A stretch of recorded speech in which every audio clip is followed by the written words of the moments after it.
Hello there, welcome to the 17th video of learning everything we can learn from Apple Vision Pro documentation. Here we're learning how to adopt the system player interface in VisionOS. We're going to provide a optimized viewing experience for watching 3D video content. The recommended way to provide a video playback interface for your VisionOS app is to adopt the AV Player View controller. Using this class makes it simple to provide the same playback user interface and features found in the system apps like TV and music. It also provides essential system integration to deliver an optimal viewing experience, whether you're playing standard 2D content or immersive 3D video with spatial audio. This article describes best practices for presenting the player in VisionOS and covers the options the player provides to customize its user interface to best fit your app. In addition to providing the system playback interface, you can also use AV Player View Controller to present a media trimming experience similar to a QuickTime Player in macOS. You're going to check out C, trimming and exporting media in VisionOS for more information. I'm thinking we're going to see that soon. Explore presentation options. Use AV Player View Controller to play video in windowed environments in VisionOS. It automatically adapts its user's interface to best fits its presentation. For example, when you present it nested inside another view, it displays an inline user interface. Here is the inline user interface when presented inside another view. When you present the player inline, it only displays standard 2D video. To play 3D content, present it as a full screen. Presents the player in full screen mode by setting it as the exclusive root view of your app, or by presenting it using the full screen cover item dismiss content modifier. In full screen mode, the player presents a more content-forward design that dims the environment by default to provide more suitable viewing. This provides a streamlined viewing experience for both 2D and 3D content. Here in our code, for the VisionOS player, we will present a full view with the player view, and on the player, it will play the player. Otherwise, we'll have a library view open for the user. If we do not have a VisionOS device, we will run the library view with the full screen cover player. Display supporting metadata. The user interface displays a title view above the transport bar when the current player item contains title and subtitle metadata. When playing live streaming content, the title view may display a badge to indicate the content state to the viewer. Here we have our content bar, transport bar, and above that, we have our title and subtitles. The title view displays the values of an asset, common identifier title, and iTunes metadata track subtitle metadata item when available. If your media doesn't provide embedded metadata, you can add supplemental metadata to display by creating instances of AV metadata item. The table below lists the metadata values the player user interface supports. Title, subtitle, artwork, description, genre, and content rating. Here are the types. We can check this out later. In an app that defines a simple structure to hold string and data items, you can map its value to the appropriate metadata identifier and build an array of metadata items. Here we're going to create a metadata item array. Here will be the what we have for a metadata item function, which we have here below. This particular function takes in an identifier, a metadata identifier, and connects it with any type of value. In this case, we're going to generate, when we perform this, we're going to generate a AV mutable metadata item, and we're going to set the identifier, set the value as these particular protocols have this UND language tag, and then we're going to copy it as an AV metadata item and send it back. Once we send this back, we'll have 6 or so AB metadata items for a particular piece of metadata. And this will be your AB metadata item information as seen here. To apply the metadata to the current player item, set the array of metadata items as the value of the player item's external metadata property. Here we have we're gonna create a let and we're gonna set it for metadata. We'll set the player item dot external metadata to our metadata that we wanted to create. Only the title and subtitle values display in the title view. The player presents the other supported metadata values in its info tab, which the section below describes. In our destination video app, we perform the same operations with create metadata items for our videos, and we'll take all of these and make a map for the video that we're trying to create metadata for. Here is our create metadata item for each identifier and key. And thereby, we'll send this back to our player item.external metadata so that we can present them in our player. Display custom informational views.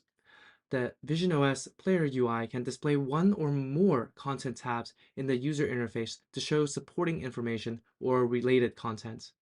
By default, the player presents an info tab when an asset containing embedded metadata or when you set external metadata on the player item, as the data display supports metadata section above describes.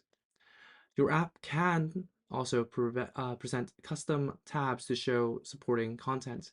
You define your tab content as standard Swift UI views, wrap them in a UI hosting controller, and set them as the custom info view controller property. The player UI uses the title property of the hosting controller to display as the tab title in the interface. So set this value before setting it on the player view controller. Let's take a look at an example. Here we have a title called localized string. We have a view called up next view with up next videos. We have our hosting controller with our title and our view. Then we set the size of this content, and we also set the controller custom info view controller to be our hosting controller. Okay, here in our code, here's how we create our custom info view. Here we see that we have a controller here in our player, and we have our controller custom info view controller, and we add our host controller.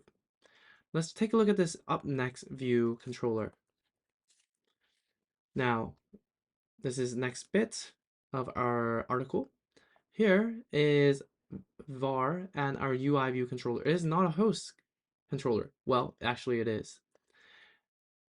Here we take in our videos, get our view and present it in our UI hosting controller, and we put in our view that we have created. And with that, we have our title and our preferred size, and we return the controller as our custom controller that we will present for our VisionOS or tvOS. Present actions in the info tab. The player UI presents an info tab when the assets it displays provides embedded or external metadata. The tab's view displays the metadata details, and it may show up to two UI action controllers along its trailing edges. Here are our two actions from the beginning and more information. Here is our info title, a beach, and the description. Let's take a look at how this is done. Customize the action the view presents by setting a value for the player view controller info view action property.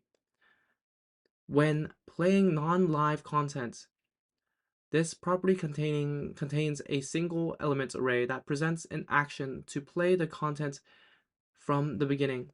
You can replace the default value if present add an additional action, or set this property value to an empty array to display no action. The example below shows how to add a add to favorite action to the view. Here we have an info circle, image, show more info, and we have an action.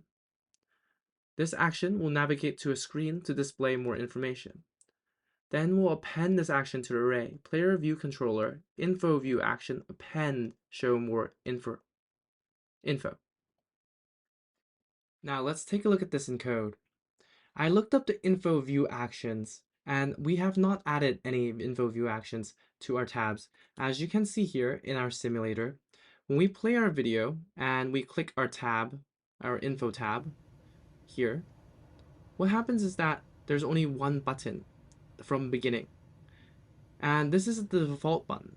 Now let's suppose we add a brand new button using the info view actions. Let's take that piece of code and add more information to our controller. Now, once we get here, let's add it into our make UI view controller. This helps us add another action to our controller.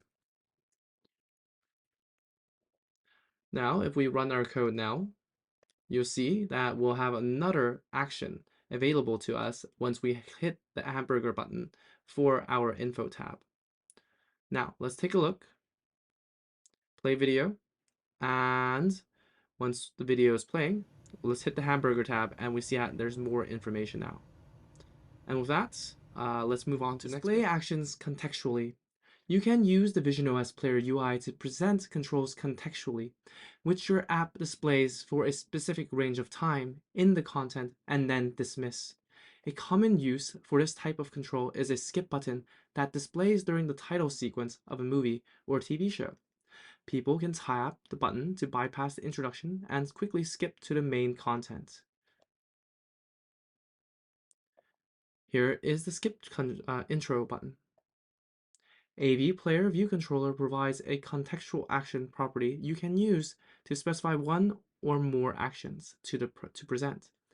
The player displays them along the bottom trailing side of the screen. The following code example shows a single implementation of an action that seeks the player forward to the time of the main content. Here we have a function called skip action, and it is of an array of UI action type.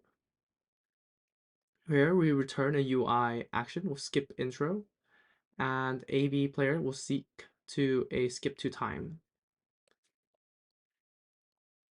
When you set a value for the contextual action property, the player presents the controls immediately.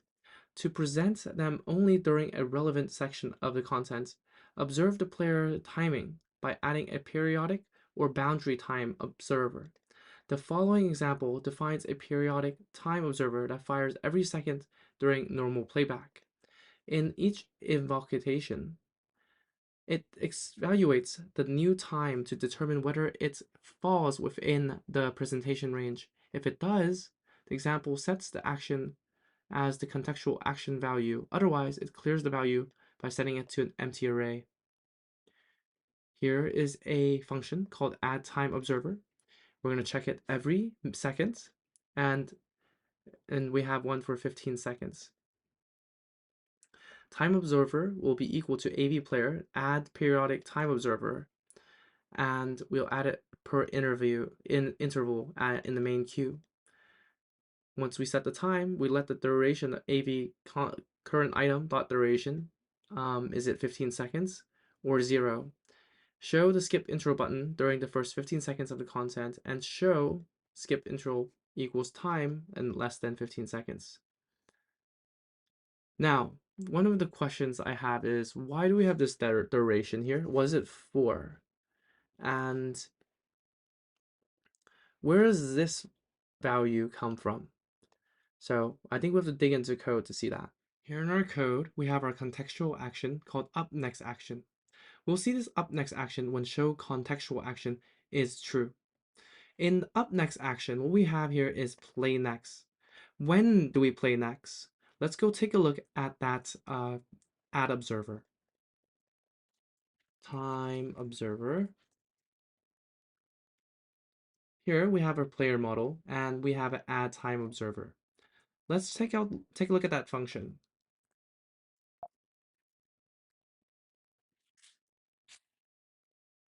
In this function, we have a time observer that's observing it every single second. Once we have our within 10 seconds of the ending of the current episode, we will present the contextual button to be shown. And let's see how that works. Looking up the code should propose next video, we see that in our player view, on this particular change, our show contextual action will become the new value of the model should propose next video change.